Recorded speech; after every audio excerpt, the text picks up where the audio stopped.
तो अभी मैंने आपको गोपियों का विरह के बारे में बताया। अब मैं आपको एक रासलीला की थी और ये है महारास लीला। इसके बारे में कुछ संक्षेप में ही कथा सुनाऊंगा, क्योंकि विस्तार में तो कोई कथा पूरी हो ही नहीं सकती, चाहे जितना समय लगा लो। कहते कहते हमारी उम्र पूरी बीत जाएगी। हम कोई कथा विस्तार से नहीं कह पाएंगे। विस्तार से तो कहने वाला कथा का सिर्फ भगवान ही है। हम लोगों के बस की बात नहीं है कि कथा विस्तार में सुनाएं। एक बात को लेके बैठ जाएंगे तो कई जन्म बीत जाएंगे, बात हमारी पूरी नहीं हो पाएगी। इसलिए मैं बार बार यही कहता हूँ कि मैं संक्षेप में कथा सुना रहा हूँ। इसमें बहुत सी बातें रह जाती है, उनके बारे में हम नहीं जान सकते। वो तो परमात्मा से मिलेंगे तभी जान सकेंगे कि वास्तव में है क्या। जैसे गोपियों भगवान से मिलकर के उन्होंने सब कुछ जान लिया था कि क्या है। तो सुखदेव जी कहते हैं कि गोपियां भगवान की इस प्रकार प्रेम भरी सुमधुर वाणी सुनकर जो मुक्त हो गई थी और जो कुछ विरह स्वरूप ताप शेष था उनसे भी मुक्त हो गई और सौंदर्य माधुर्य निधि प्रण के अंग अंग से सफल मनोरथ हो गई। भगवान श्री कृष्ण की प्रेसी और सेविका गोपियां एक दूसरे की बाहें में बाहें डाल खड़ी थी। उन स्त्री रत्नों के साथ यमुना जी के पुलिन पर भगवान ने अपनी रसमयी रस क्रीड़ा प्रारंभ की। तो संपूर्ण योगियों के स्वामी भगवान श्री कृष्ण दो दो गोपियों के बीच में प्रकट हो गए और उनके गले में अपना हाथ डाल दिया। यानी एक ही गोपी एक कृष्ण, एक गोपी एक कृष्ण, और वही कृष्ण दोनों गोपियों के कंधे पर हाथ रखे हुए हैं। इस तरह सारे उन्होंने एक गोला बना लिया। इस प्रकार एक गोपी और एक श्री कृष्ण, यही क्रम था, एक गोपी एक कृष्ण। सभी गोपियां ऐसा अनुभव करती थी कि हमारे प्यारे ही हमारे ही पास हैं। इस प्रकार हजारों हजारों गोपियों से शोभायमान भगवान श्री कृष्ण का दिव्य रासोत्सव महारास लीला प्रारंभ होने जा रही है। उस समय आकाश में 100 विमानों की भीड़ लग गई। सभी देवता अपने अपने पत्नियों के साथ वहां आ पहुंचे। रस उत्सव के दर्शन की लालसा से उत्सुकता उनका मन उनके बस में नहीं था। स्वर की दिव्य दुदुम्बियां अपने आप बज उठी। स्वर की पुष्पों की वर्षा होने लगी। गंधर्वगण अपनी अपनी पत्नियों के साथ भगवान के निर्मल यश का गान करने लगी। तो रास मंडल में सभी गोपियां अपने प्रियतम श्याम सुंदर के साथ नाचने लगी। उनकी कलाइयों के कंगन, पैरों के पायजेब और करधनी के छोटे छोटे घुंघरू एक साथ बजने लगे। असंख्य गोपियां थी, असंख्य, कोई गिनती नहीं कितनी गोपियां, और असंख्य ही भगवान थे। इसकी कोई गिनती नहीं है कि 1000 थे 2000 थे। असंख्य गोपियां, असंख्य भगवान। यमुना जी की रमण रेती पर बद सुंदरियों के बीच में भगवान श्री कृष्ण की बड़ी अनोखी शोभा हुई। ऐसे जान पड़ता था कि मानो अगणित पीली पीली दमकती हुई सुवर्ण मणियों के बीच में ज्योतिर्मयी नीलमणि चमक रही हो। नृत्य के समय गोपियां तरह तरह के ठुमक ठुमक कर अपने पांव कभी आगे बढ़ाती, कभी पीछे हटा लेती, कभी गति के अनुसार धीरे धीरे पांव रखती, तो कभी बड़ी वेग से, कभी चाक की तरह घूम जाती, कभी अपने हाथ उठाकर भाव बताती, तो कभी विभिन्न प्रकार से उन्हें चमकाती, यानी बड़ी जोर से नाचने लगी, और वो भी स्वर के साथ।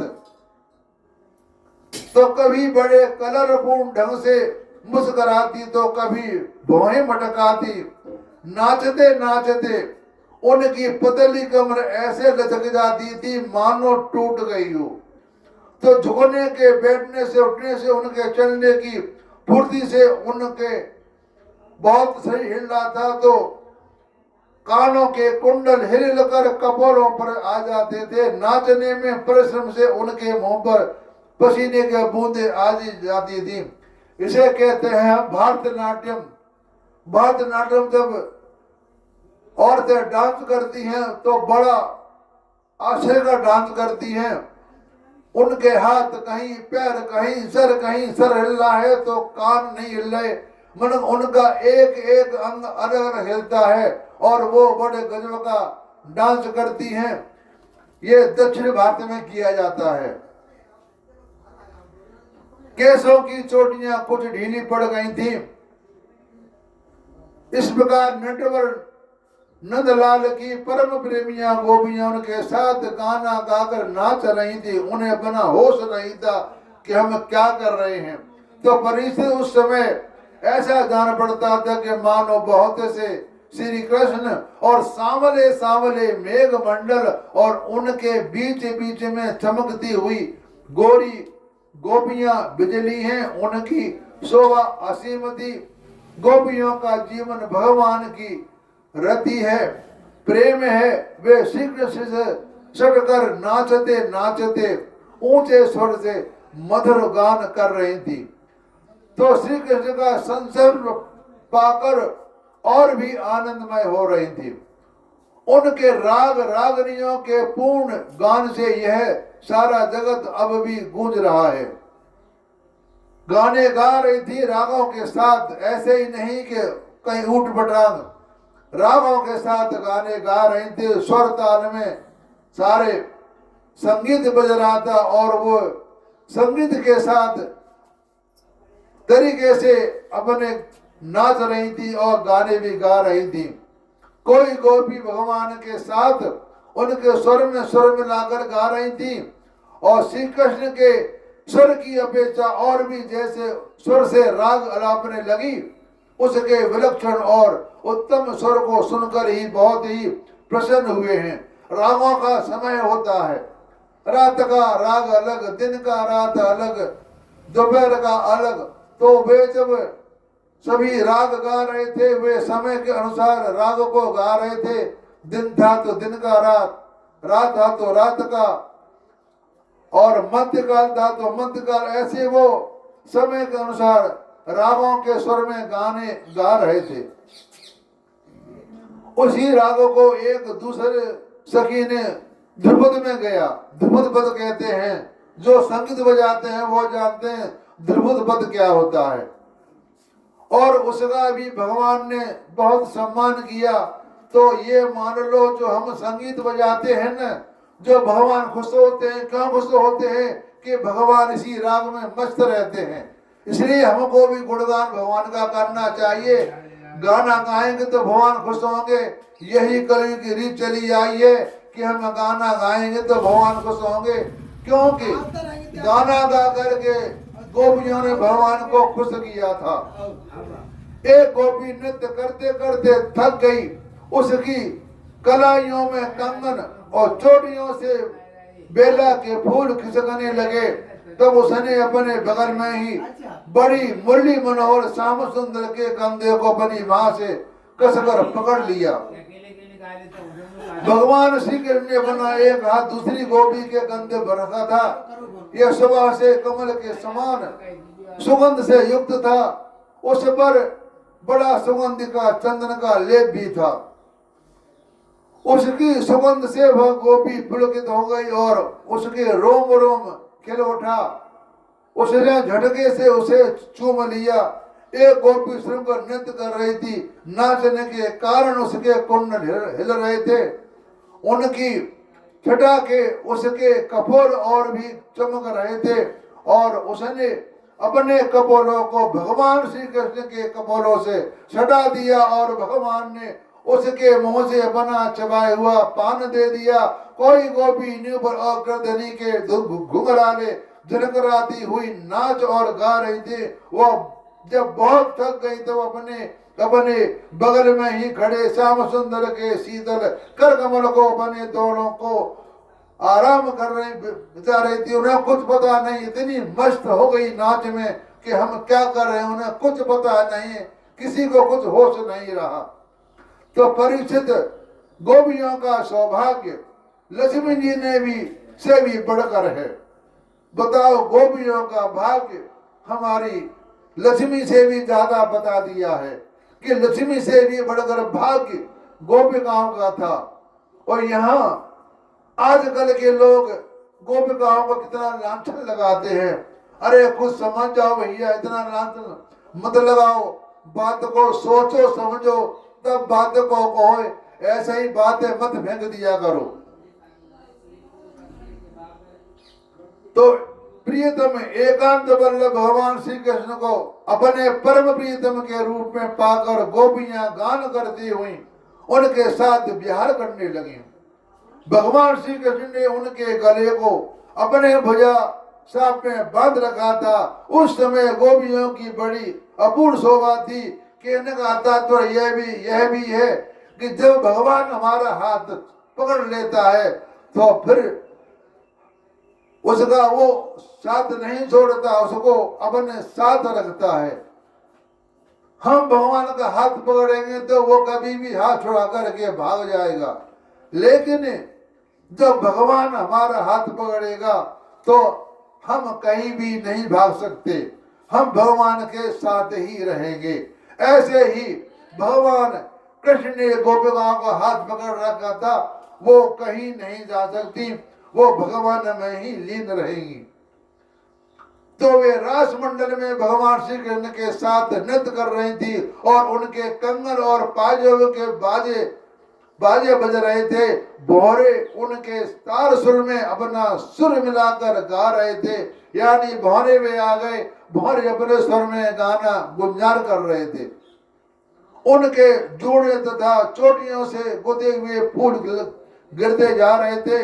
परिचित जैसे नन्हा सा शिशु निर्विकार भाव से अपनी परछाई के साथ खेलता है, वैसे ही रमा रमण भगवान श्री कृष्ण कभी उन्हें अपने हृदय से लगा लेते, कभी हाथ से उनका अंग स्पर्श करते, कभी प्रेम भरी तिरछी चितमन से उनकी ओर देखते, तो कभी लीला से उन्मुक्त हंसी हंसने लगते। इस प्रकार उन्होंने ब्रज सुंदरियों के साथ क्रीड़ा की और विहार किया।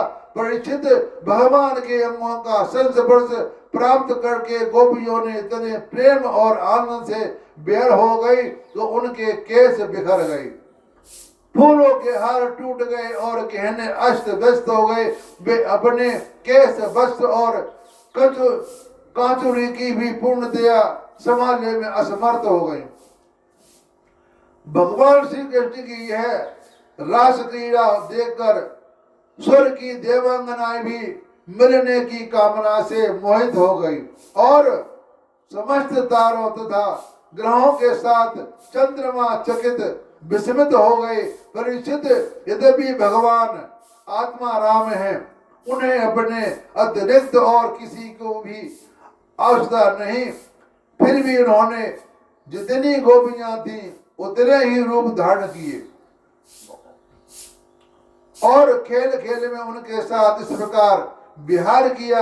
जब बहुत देर तक गान और नृत्य आदि विहार करने के कारण गोपियां थक गई, तब करुणामय भगवान श्री कृष्ण ने बड़े प्रेम से स्वयं अपने सुगंध कर कमलों के द्वारा उनके मुंह पहुंचे।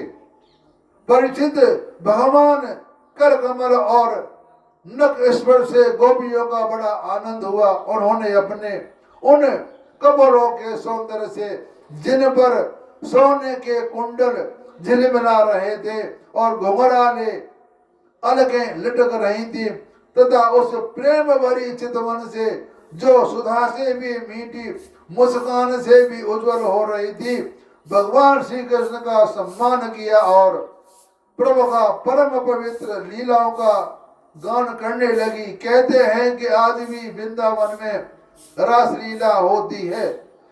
किसी ने देखी तो नहीं, लेकिन हमारे शास्त्रों का अनुमान है कि भगवान आज भी रात को रास लीला का होती रहती है।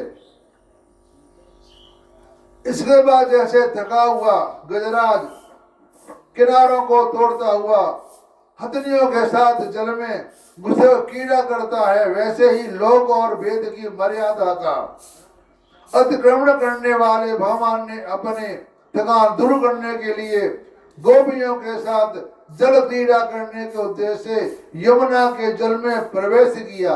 अब वे जल के अंदर के जाकर के खेल खेल रहे हैं, यानी रास लीला अब जल के अंदर जाकर करने लगे। उसके चारों ओर गुनगुनाते हुए भौरे उनके पीछे पीछे ईश्वर चल रहे हैं, मानो गंधर्वराज उनकी कीर्ति का गान करते हुए पीछे पीछे चल रहे हों। तो परीक्षित यमुना जल में गोपियों ने प्रेम भरी चितवन से भगवान की ओर देख देख कर हंस हंस कर उन पर इधर उधर जल की खूब बौछारें डाली, जैसे हम होली खेलते हैं ऐसे। तो जल उड़ीच उड़ीच कर उन्हें खूब नहलाया। विमानों पर चढ़े हुए देवता पुष्पों की वर्षा करके उनकी स्तुति करने लगे। धन्य है प्रभु, धन्य है प्रभु, धन्य हो। इस प्रकार यमुना जल में स्वयं आत्मा नाम भगवान श्री कृष्ण ने गजराज के समान जल विहार किया। इसके बाद भगवान श्री कृष्ण ब्रजवतियों के और भाणों की भीड़ से घिरे हुए यमुना तट के उपवन में गए। वहां बड़ा ही रमणीय था। उसके चारों ओर जल और स्थल में बड़ी सुंदर सुगंध वाले फूल खिले हुए थे। उनकी सुवास लेकर मंद मंद वायु चढ़ रही थी। उसी में भगवान इस प्रकार विचरण करने लगे जैसे मद गजराज हथनियों के झुंड के साथ घूम रहा है। तो परिचित शरद की रात्रि वह जिसमें अनेक अनेक रात्रियां पूंजीभूत हो गई थी, बहुत ही सुंदर थी। चारों ओर चंद्रमा की बड़ी सुंदर चांदनी छिड़क रही थी।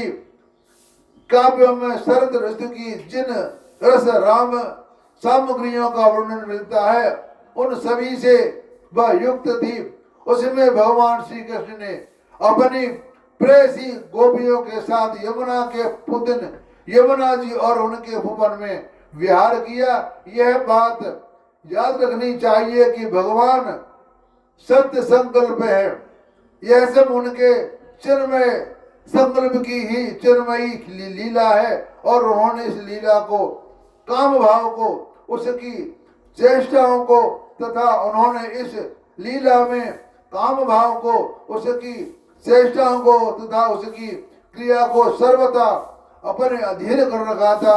उन्हें अपने आप में कैद कर रखा था। तो राजा परीक्षित ने पूछा कि भगवान श्री कृष्ण सारे जगत के एकमात्र स्वामी हैं। उन्होंने अपने अंश श्री बलराम जी के सहित पूर्ण रूप से अवतार ग्रहण किया था। उनके अवतार का उद्देश्य ही यह था कि धर्म की स्थापना और अधर्म का नाश। भगवान ने जन्म, कृष्ण भगवान ने जन्म लिया था कि धर्म की स्थापना करनी है और अधर्म का नाश करना है। तो ब्राह्मण वे धर्म मर्यादा के बनाने वाले, उपदेश करने वाले और रक्षक थे। फिर उन्होंने स्वयं धर्म के विपरीत परिस्थितियों का स्पर्श कैसे किया होगा। अब आप अंदाज लगा लो कि जो धर्म की स्थापना करने आए और अधर्म का नाश करने आए, तो वे किसी दूसरी स्त्री को हाथ कैसे लगा सकते हैं। मैं मानता हूं कि भगवान श्री कृष्ण पूर्ण काम थे, उन्हें किसी भी वस्तु की कामना नहीं थी, फिर भी उन्होंने किस अभिप्राय से यह निंदनीय कर्म किया। परम ब्रह्मचारी मनुष्य, आप कृपा करके यह बात का हमें संदेह मिटा दीजिए। तो सुखदेव जी कहते हैं कि सुन, सूर्य, अग्नि और ईश्वर कभी कभी धर्म का उल्लंघन और सहसा का काम करते देखे जाते हैं, परंतु उन कामों ने उन तेजस्वी पुरुषों को कोई दोष नहीं होता।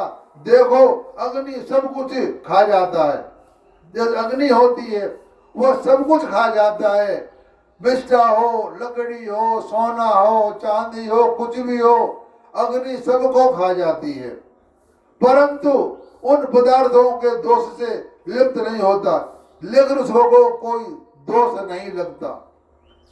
जो समर्थवान होता है उसे कोई दोष नहीं लगता, वो कुछ भी कर सकता है।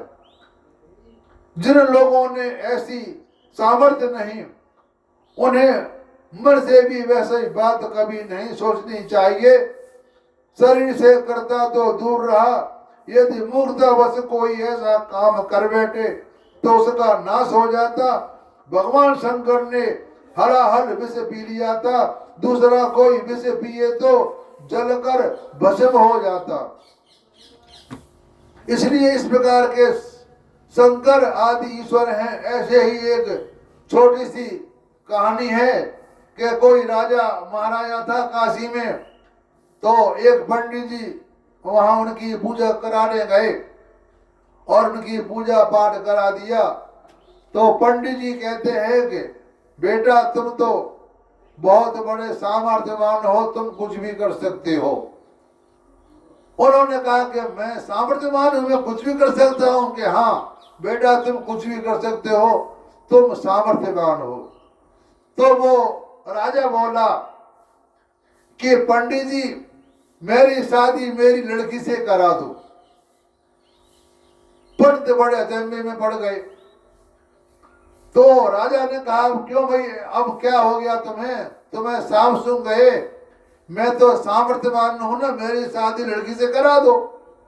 भगवान ने कहा, ये तो मरा, शादी नहीं कराता तो मरा, और शादी कराई तो मरा। तो पंडित जी ने भगवान को ध्यान लगाया, भगवान मैं तो फंस गया, मुझे बचाओ, नहीं तो मैं तो गया काम से। जब पंडित जी ने ध्यान लगाया, भगवान आए, बेटा कहो क्या बात है, किस बात में फंस गई? तो पंडित जी कहते हैं कि मैंने इससे ये कह दिया था कि तू बड़ा सामर्थ्यवान है, तू कुछ भी कर सकता है। तो ये मुझसे बोला कि मेरी शादी मेरी लड़की से करा दो। अब मैं क्या करूं? शादी कराता हूं तो मरा, और नहीं कराता हूं तो मरा। भगवान ने कहा, चिंता मत कर। एक बूढ़े ब्राह्मण का भेष रख करके आए और कहा कि बुलाओ उस राजा को। बुला लिया। तो वो बूढ़े ब्राह्मण बोले राजा से, हाँ बेटा, तुम सामर्थ्यवान हो? कि हाँ मैं सामर्थ्यवान हूं। तुम क्या कर सकते हो? कि मैं सब कुछ कर सकता हूं। कि ठीक है, तो ऐसा है, जो मैं कहूं वो तुम करोगे तो तुम्हारी बात मान ली जाएगी। उन्होंने कहा ठीक है। तो एक सामने विष्टा पड़ी थी, तो भगवान ने कहा इसको खा ले। उन्होंने कहा ये क्या मैं खाऊंगा? तो भगवान कहते हैं, बूढ़े ब्राह्मण कहते हैं, भाई तू तो अभी सामर्थ्यवान था ना, तू कहा मैं सब कुछ कर सकता हूं, इस गंध को तू खा ले। कि मैं तो नहीं खाता। तो बेटा तुम सामर्थ्यवान नहीं हो। तो वो राजा बोला कि तुम सामर्थ्यवान हो? कि हाँ मैं सामर्थ्यवान हूं, मैं इसे खा सकता हूं। तो कहा कि खा के दिखा। भगवान ने सूर का रूप रखा, सुअर का, और फट से खा गए। तो कहा कि यार ये तो बड़ी विचित्र बात है, ये है सामर्थ्यवान। भगवान सूअर का रूप रख करके उस विष्टा को खा गई। तो जब विष्टा को खा गए तब उसका पिंड छूटा कि भैया मैं तो सामर्थ्यवान नहीं हूं। भगवान ने कहा पंडित जी से, पंडित जी तुम्हारा काम हो गया, अब मैं जा रहा हूं।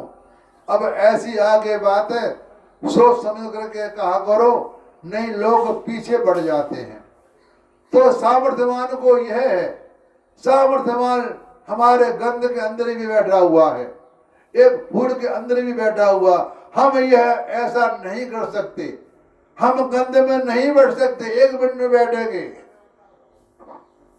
तो हमें उल्टी आ जाएगी। हम सिर्फ सुगंध में बैठ सकते हैं, गंध में नहीं बैठ सकते। वो भगवान हर जगह विराजमान रहता है, गंध के अंदर भी फूल के अंदर भी, वह हर जगह व्यापक रहता है।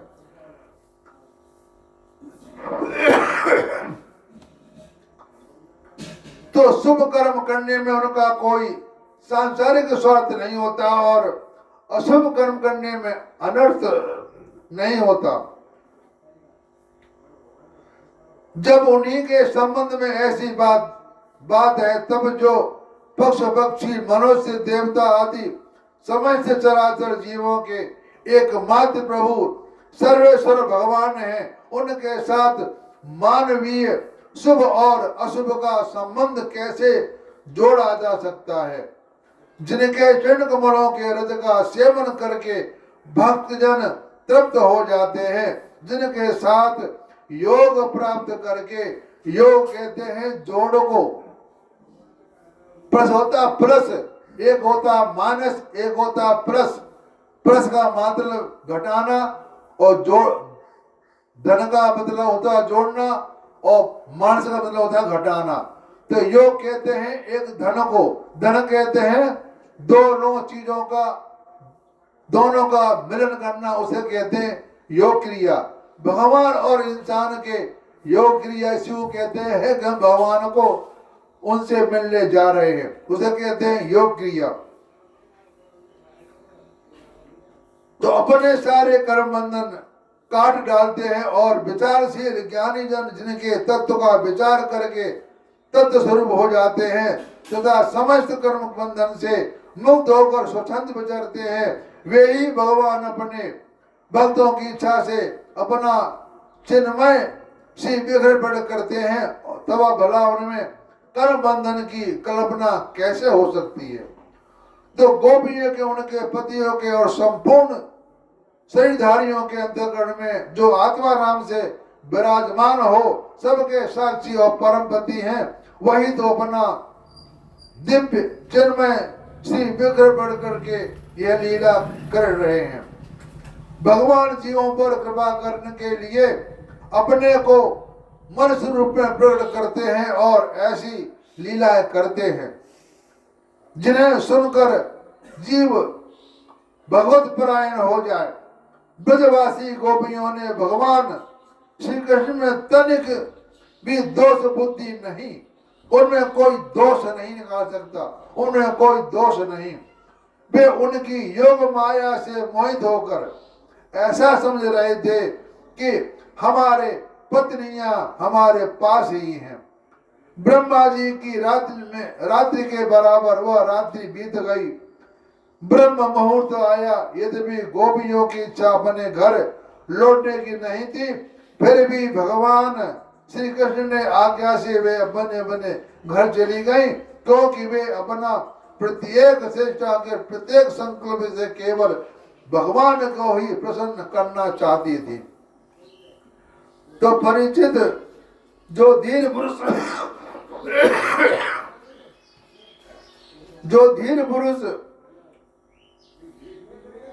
ब्रज युवतियों के साथ भगवान श्री कृष्ण के इस विषय पर रास विलास का श्रद्धा के साथ बार बार श्रवण और वर्णन करता है, उसे भगवान के चरणों में पराभक्ति की प्राप्ति होती है और बहुत ही शीघ्र अपने हृदय के रोग काम विकार से छुटकारा पा जाता है। उसका काम भाव हमेशा के लिए नष्ट हो जाता है। तो मैंने है आपको महारास लीला के बारे में बताया कि भगवान ने महारास लीला की थी। तो इसके बाद में मैं आपको इसमें कुछ बातें हैं जो सूक्ष्म रूप से हैं, उनके बारे में बताऊंगा। तब तक मैं अपनी वाणी को विराम देता हूं। हरि ओम तत्सत।